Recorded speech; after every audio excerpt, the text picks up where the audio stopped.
War egg, war egg, war egg, war egg. Ya, kayak yang lo bisa lihat di screenshotan yang gue kasih lihat ini. Item war egg ini tuh udah apa ya? Udah di mana-mana cuy. Tiap orang pakai dan pasti ada aja gitu yang di satu match tuh ya minimal 1-2 orang tuh pakai item inilah. Kalau nggak percaya, lo lihat aja tuh history ML lo. Entah dia ngerti apa enggak nih item gunanya apa, tetep aja dipakai. Karena banyak yang bilang item ini tuh OP lah, item ini tuh sakit banget. Dan yang paling penting, lu bisa lihat harga item ini tuh buat bayar parkir aja masih kurang cuy. Tapi ini item efeknya banyak banget. Itulah kenapa orang-orang pada suka banget pakai ini item. Gue juga sama. Lu juga gitu kan? Apa lu nggak pernah ganti-ganti item? Lu pakai build instan kayak gini-ginian nih. Yang gini-ginian juga ada war egg-nya tuh lu lihat. Cuma gue keselnya tuh sama yang lu nggak tahu nih item ini gunanya buat apa, tapi main lu pakai aja mentang-mentang item ini tuh katanya OP gitu kan. Sedikit gue jelasin tentang war egg kan ini. Jadi buat lu yang masih nggak ngerti, inti guna dari item ini tuh buat nambahin physical damage lu, buat nambahin physical penetration lu, nambahin HP lu, nambahin cooldown reduction lu, sama yang terakhir nambahin movement speed lu. Dan nambahinnya tuh ya lu udah tau lah ya, harus di stack dulu nih kayak gini nih. Kayak yang di bawah ini kan ada 8 stack nih. Tiap satu stacknya itu ngasih 9 physical attack sama 3 physical penetration. Kalau 8 stack ya dihitung-hitung dapat 72 physical attack sama 24 physical penetration lah. Dan kalau udah full stack juga nih, kalau misalnya udah 8 kayak gini, ntar lu dapat tambahan 20% movement speed. Ya nggak usah gua jelasin lah ya, harusnya lu udah pada tahu kan. Udah tuh, intinya item ini banyak efeknya dan dengan harga yang 1900 doang tuh lu bisa dapat semua itu gitu. Padahal item lain biasanya cuma dapat paling 2 efek gitu kan. 2 atribut, 3 atribut, ini 5 cuy. Cuma walaupun item ini tuh se-OP itu, item ini nggak bisa dipakai buat semua hero. Karena MM, mage, sama support cuma dapat setengah efeknya doang.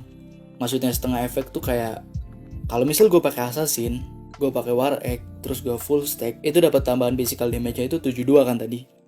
Kalau misal war egg-nya dipakein di MM, itu cuma dapat tambahan physical attack-nya tuh 36 doang. Lu ngerti kan maksud gue? Tapi tuh gue pakai MM terus beli war egg, stack-nya tetap 8 kok. Berarti tetap sama dong, gak dapat setengah doang. Ya nggak gitu bujang, walaupun lu itu dapatnya 8 stack, itu isinya cuma setengah doang. Jadinya ya item ini emang dibuat dan dipakai buat fighter sama assassin yang physical tapi ya. Kalau dipakein ke role lain kayak MM mage support tuh gimana ya? Nggak tepat sasaran aja sih. Kayak dana bansos. Jadi nggak boleh dong kalau pakai MM terus pakein war egg. Ya boleh-boleh aja, cuma menurut gua nggak semua MM gitu bisa dipakein war egg. Contoh MM yang menurut gua masuk akal buat dipakein war egg tuh Roger, Granger, sama Broto. Udah sih itu aja. Tapi ini menurut gue ya cuy, sotoy aja dulu.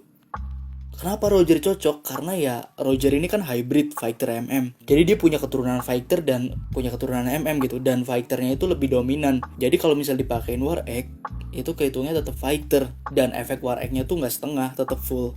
Lah berarti Yushinsu sama Leslie juga bisa dong dipakein war egg. Itu kan dua hero hybrid tuh. MM Assassin. Ada keturunan assassinnya. Ya lu lihat aja dulu dominan yang mana. Kayak ini gue lihat Leslie nih.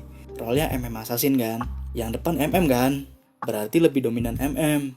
Jadi kalau dipakein war egg, ya efeknya efek MM, dapatnya cuma separuh doang. Yushinsun juga sama, depannya MM kan, bukan assassin. Kalau Roger tadi kan beda tuh, dia fighter tuh depannya, jadi dominannya fighter. Gitu aja cuy simpelnya. Lah kalau kayak gitu, kenapa lu bilang Granger sama Broto bisa dipakein war egg? Itu MM kan berdua MM Ori, gak ada perkawinan silang sama fighter sama assassin juga. Kenapa Granger sama Broto cocok dipakein war egg? Karena ya dua hero ini tuh menurut gue MM yang dari awal udah ada damage-nya cuy. Jadi kalau lo pakein war egg nih, itu masih oke-oke aja.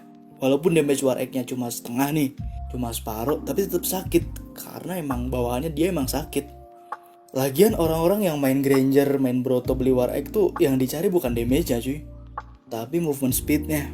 Biar dia licin, susah ditangkap, sama ngejar musuhnya juga enak gitu. Kayak contohnya nih, ini ada beruang kan, sange banget sama gue. Mentang-mentang pengen masuk YouTube ya kan. Doi ngejar gue kan. Om, jangan om, aku masih berjaka, aku belum sunat. Tuh lo lihat, malah dia yang gue sunat.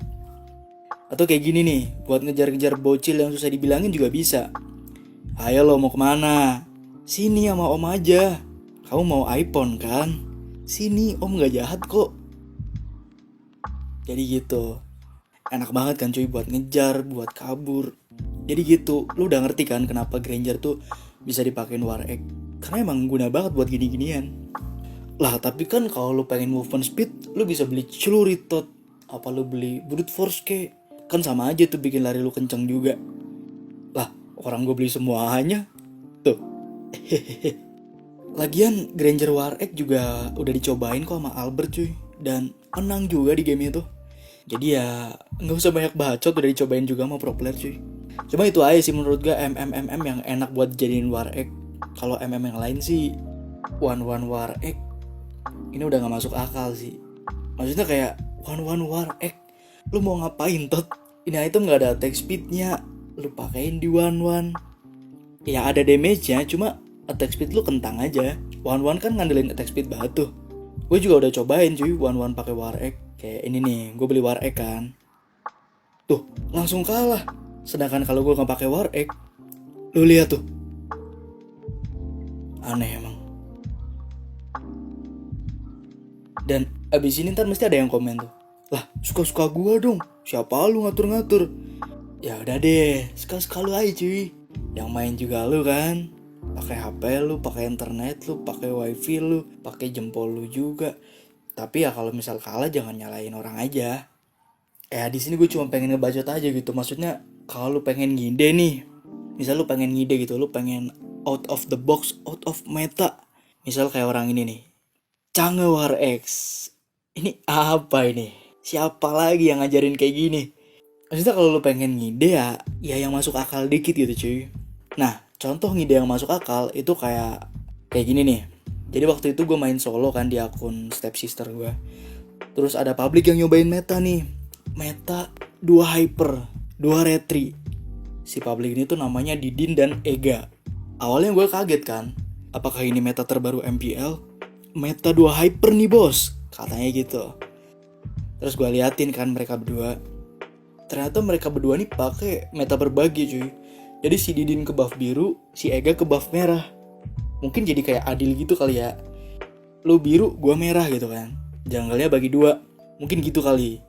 Terus di tengah-tengah game, gue nggak tahu kenapa ya si Ega ini ganti meta cuy. Sekarang dia pakai meta clean feeder. Ini keren banget sih. Jadi dia tahu kan kondisi timnya lagi kalah. Gue juga udah mulai mati-mati tuh. Dan dia langsung nukerin metanya ke clean feeder. Dia jalan ke turret mid, terus mati. Dia jalan ke turret mid lagi, terus mati lagi. Udah gitu-gitu terus. Terus dia ngetik, oh jaringan, maju sendiri anjir. Ini gue rada kaget sih. Kayak belum siap gitu sama meta 2 hyper dan clean feeder ini. Ini si Didi nama Ega nih harus direkrut tim MPL sih. Soalnya meta ini tuh sangat off the box banget. Dan kalau misal lu nanya kenapa gamenya kalah, sebenarnya kita bisa menang cuy. Kalau misalkan si Didi nama Ega ini gak main ML.